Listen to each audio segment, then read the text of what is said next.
The latest bombshell came from Acting Chief of Staff Mick Mulvaney admitting there was indeed a quid pro quo to pressure Ukraine, and that followed the brazen announcement that the president is awarding the G7 summit to his own Florida resort. And it was our Jonathan Karl who asked that question that got the extraordinary answer from Mick Mulvaney. He starts us off this morning from the White House. Good morning, John.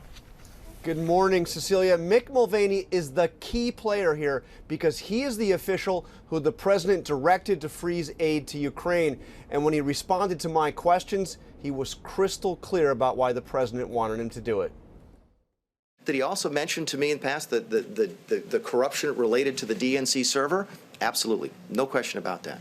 But that's it. And that's why we held up the money. Acting White House Chief of Staff Mick Mulvaney repeatedly insisted the president did nothing wrong. So the demand for an investigation into the Democrats was part of the reason that he ordered to withhold funding to Ukraine. The look back to what happened in 2016 certainly was part of the thing that he was worried about in corruption with that nation. And that is absolutely appropriate. But to be clear, what you just described is a quid pro quo. It is funding will not flow unless the investigation into the Democratic server happens as well. We do that all the time with foreign policy. And I have news for everybody.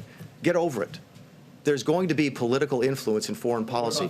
Mulvaney's words, which he later took back, directly contradicted what the president has been saying for weeks. But there was no quid pro quo. There was no quid pro quo. There was no quid pro quo. And it seemed to confuse his allies on Capitol Hill. He admitted that military aid to Ukraine was frozen in part to put pressure on Ukraine to investigate Democrats.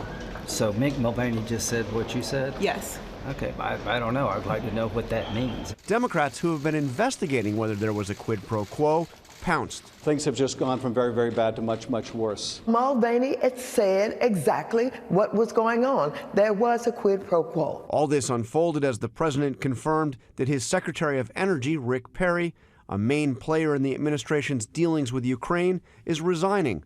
The reason, unclear. Rick has done a fantastic job at energy, but it was time. About 5 hours after Mulvaney's press conference, he put out a written statement that effectively denied saying what he said. Mulvaney accused, quote, the media of misconstruing his remarks and then said, quote, there was absolutely no quid pro quo between Ukrainian military aid and any investigation into the 2016 election.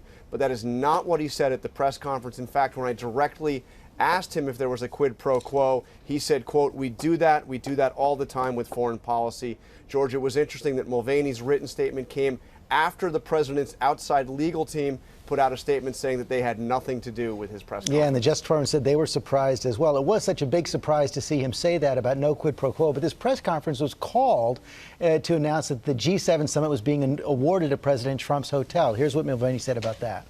So we sat around one night, we were back in the dining room and going over it with a couple of our Vance team. We had the list, and he goes, what about Doral? And I was like, that's not the craziest idea. It makes perfect sense. This was a pretty open admission here, and this is, I mean, it's hard to overstate this. This is something we have literally never seen before, a president awarding a huge government contract to his own business.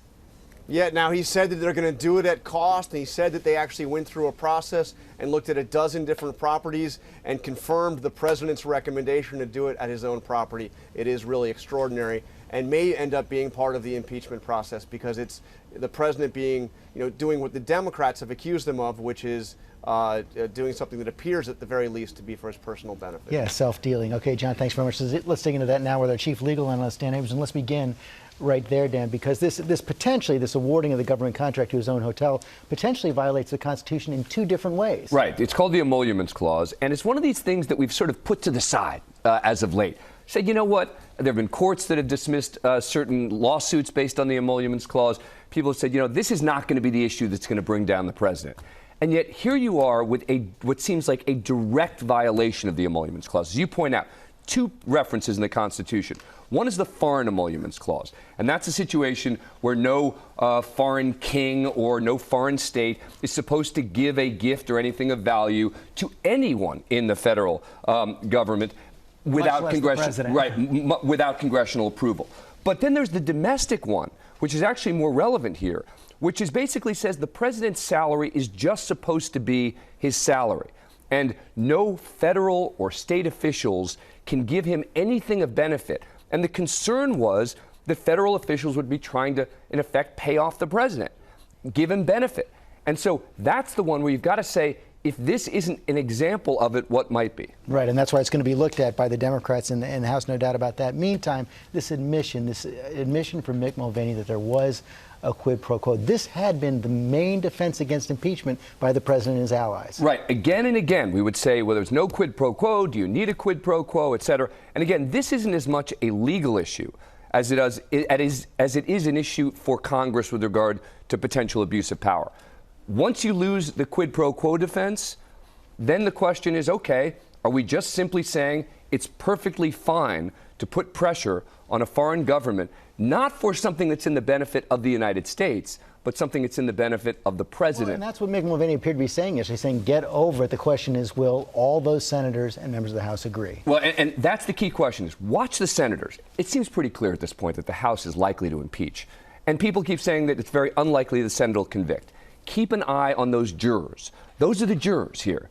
If they're angry at the president, as I would say in any jury selection, that's not a good idea. And there's no change of venue when it comes to where you can have this trial. It's happening in the Senate. So watch the senators, watch Lindsey Graham, watch others like him. They're critical when evaluating what happens next. Dan Abrams, thanks very much. Hi, everyone. George Stephanopoulos here. Thanks for checking out the ABC News YouTube channel. If you'd like to get more videos, show highlights, and watch live event coverage, click on the right over here to subscribe to our channel. And don't forget to download the ABC News app for breaking news alerts. Thanks for watching.